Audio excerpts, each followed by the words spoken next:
Somewhere in every room you have ever entered, there was a person who did not explain themselves. You noticed them without knowing why. They did not raise their voice, they did not defend their choices, they did not fill the silence when the silence turned uncomfortable. And somehow, without ever asking for it, they left the room with more power than they walked in with. You have seen this, you have envied it. You have wondered quietly what they knew that you did not. Machiavelli knew. He wrote it 500 years ago, buried inside a study of princes and courts, and almost no one reads it correctly. The lesson was never about lying. It was never about deception for its own sake. The lesson was about restraint, about the discipline of the closed mouth, about a truth so simple it insults the intelligence and so rarely practiced that it separates the powerful from everyone else. The one who explains has already lost something the one who stays silent never gave away. You will spend the next few minutes uncomfortable because this is not a video about confidence tricks or clever phrases to repeat in an argument. It is a dismantling of a habit so deep inside you that you no longer recognize it as a habit at all. You think it is your personality. It is not. It was installed. And by the end of this, you will understand exactly who installed it, why it benefited them, and what it has cost you every single day since. You were taught that honesty requires explanation, that a good person clarifies, that a decent person answers for themselves when questioned. This is the first lie, and it was not told to you by an enemy. It was told to you by people who loved you, by teachers, by parents, by every voice that shaped you before you were old enough to notice the shape being made. They meant well. They did not understand what they were building. Because explanation is not honesty. Explanation is negotiation. The moment you explain a decision, you are asking permission for it after the fact.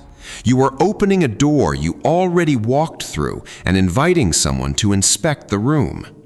Machiavelli understood that a prince who explains his decrees to the mob has already surrendered the throne, even if he still sits on it. The explaining itself is the surrender, not the content of what is said, the act. Think of the last time you explained yourself to someone who did not deserve the access. A colleague who questioned a decision that was never theirs to question. A relative who demanded a reason for a boundary that required none. In that moment, you were not being honest. You were being managed by a discomfort that had nothing to do with truth and everything to do with a fear installed in you before you could speak. The honest man does not need to prove his honesty. He simply acts and lets the action stand on its own. Proof is for those who suspect they might be doubted, and doubt, once you go looking for its source, almost always begins inside the explainer, not the listener. Watch what happens the next time you are questioned. Not accused, questioned. A raised eyebrow, a pause that lasts 1 second too long. Your mouth moves before your mind decides it should. You explain, you justify, you add detail nobody asked for. This is not politeness, this is fear wearing the mask of politeness. The fear says, if I do not account for myself, I will be misunderstood, and if I am misunderstood, I will be punished. That fear was useful once. It kept a child safe inside a house where silence was mistaken for defiance.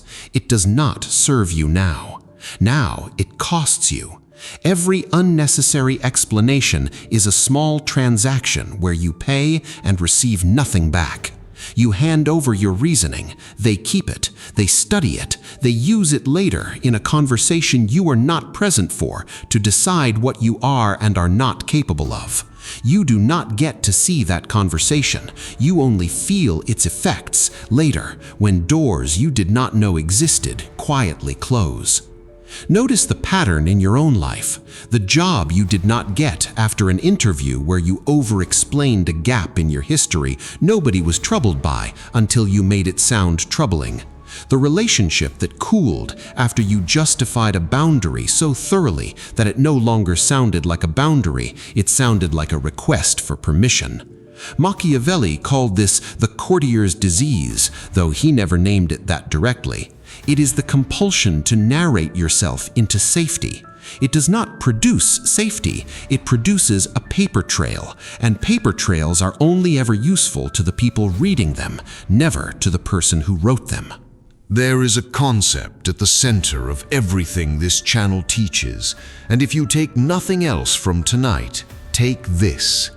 We call it the doctrine of the closed door. A closed door does not explain why it is closed. It does not apologize for the space it occupies. It does not perform its function for an audience. It simply is closed, and that fact alone changes how everyone in the hallway behaves. They lower their voices. They wonder what is inside. They assume weight, meaning, danger, importance, none of which may exist behind it. The door does the work, not the room. Machiavelli never used this phrase, but he lived by its logic. The prince who kept his court guessing held more real authority than the prince who announced every intention, because uncertainty is a kind of gravity.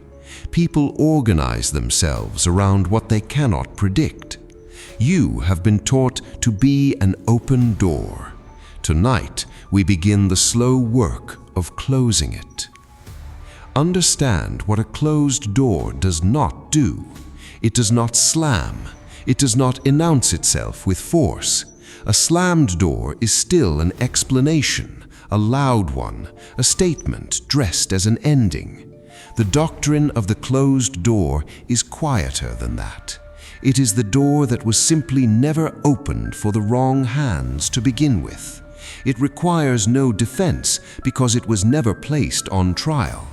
This is the distinction almost everyone misses when they try to imitate strength. They think strength is the slam. It is not. Strength is never having to raise your voice to be respected in the first place, because the respect was built long before the moment that tested it. Every environment you exist in, your job, your family, your circle of friends, is a court, whether you call it that or not. And every court runs the same test on every person inside it, constantly, quietly, without ever naming the test out loud. The test is simple. How much will this person explain if pressured? Those who fail the test, meaning those who explain freely, are marked, not as bad people, as available people, available to be pushed, prodded, questioned further, because the court has learned that pressure produces material, and material can always be used. Those who pass the test, meaning those who answer a question with a fact and nothing more, are marked differently. The court does not know what they will do under pressure because they have never shown it. Uncertainty about a person functions exactly like uncertainty about a locked door. The court assumes there is something behind it worth respecting, and mostly they leave it alone. You have watched this test happen and mistaken it for small talk, the question that seems casual but is not, the comment designed to see if you will fill the silence that follows it. Most people fail this test dozens of times a week without ever knowing a test was administered. They believed they were simply being friendly, simply being open, simply being a good conversationalist. Machiavelli's courts were full of men who believed the same thing, right up until the information they handed over freely became the exact material used to remove them from favor. The court does not announce when the test begins, it only records the result. Here is where it turns uncomfortable, and where most self-help nonsense refuses to go. There is a specific moment in almost every explanation where you stop informing and start confessing. You do not notice the shift because it happens mid-sentence. It happens when you add the second reason after the first reason was already sufficient. It happens when you say, "and also," after you had already answered the question fully. That second reason is not for them. That second reason is for you. It is the sound of your own nervous system trying to convince itself that the decision was justified, using an audience as a mirror. Machiavelli watched courtiers do this constantly, and he wrote about it with something close to contempt. The man who needs to convince you of his reasoning has already stopped trusting his own judgment. He is asking you to hold the part of him that has gone unstable. And you will hold it, and you will remember that you held it. And one day, when it benefits you to remember it, you will. But here is what the previous 5 minutes did not tell you, and it is the part that separates understanding this concept from wielding it. Silence is not automatically strength. There is a version of never explaining that is not power at all. It is cowardice wearing the costume of discipline. The man who says nothing because he is afraid of being wrong is not practicing the doctrine of the closed door. He is practicing avoidance, and avoidance rots from the inside in a way that explanation never does. Machiavelli did not admire silence for its own sake. He admired chosen silence, deployed with intention, in service of a position that was already decided. The prince who says nothing because he is already decided and does not need your approval to act is dangerous. The prince who says nothing because he has not decided anything and hopes silence will hide the fact is simply weak, dressed in a stronger man's clothing. You must know before you close the door whether there is a room behind it or an empty space you are hoping no one checks. This is the distinction most people who discover this philosophy get wrong, and it is why so many of them end up more isolated, not more powerful. They stop explaining and mistake the absence of words for the presence of strength.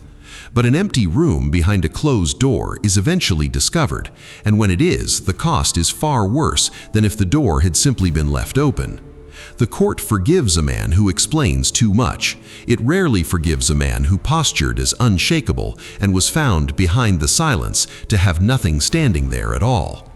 Before you adopt this discipline, make certain you have done the harder work first, the work of actually deciding, actually building conviction, actually knowing your own position well enough that silence becomes a fortress and not a facade.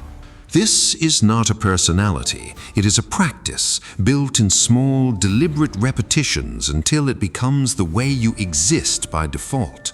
It begins with the smallest moments. Someone asks why you left early. You do not construct a paragraph. You give one sentence, true, complete, and you let the silence that follows belong to them, not to you. Someone questions a choice you have already made peace with internally. You do not defend it. You restate it once, and then you watch what they do with the space you refuse to fill. This will feel unnatural at first because you have spent years training your nervous system to treat silence as a debt that must be paid. It is not a debt, it is a position. Machiavelli's princes did not win rooms by out-talking their rivals. They won rooms by outlasting the discomfort that makes weaker men keep talking. Every time you resist the urge to add one more sentence, you are making a small deposit into a version of yourself that other people will eventually be unable to read and therefore unable to fully control. Do this in the smallest transactions first, because the smallest transactions are where the habit lives most stubbornly. The waiter who asks if everything is all right with a dish you did not finish, the friend who asks why you did not answer a message for 3 hours. You do not owe the paragraph. You owe at most a sentence, and often you owe nothing at all beyond a simple acknowledgement that the question was heard. Watch how uncomfortable this feels the first dozen times. That discomfort is not a sign you are doing something wrong. It is the sign of a muscle that has never been asked to hold this particular weight before, and every muscle burns before it strengthens. Understand what happens next, because it always happens, and you should not mistake it for punishment. As you explain less, people will call you cold. They will call you distant. Some will call you arrogant, and they will say it as though it settles something. Let them.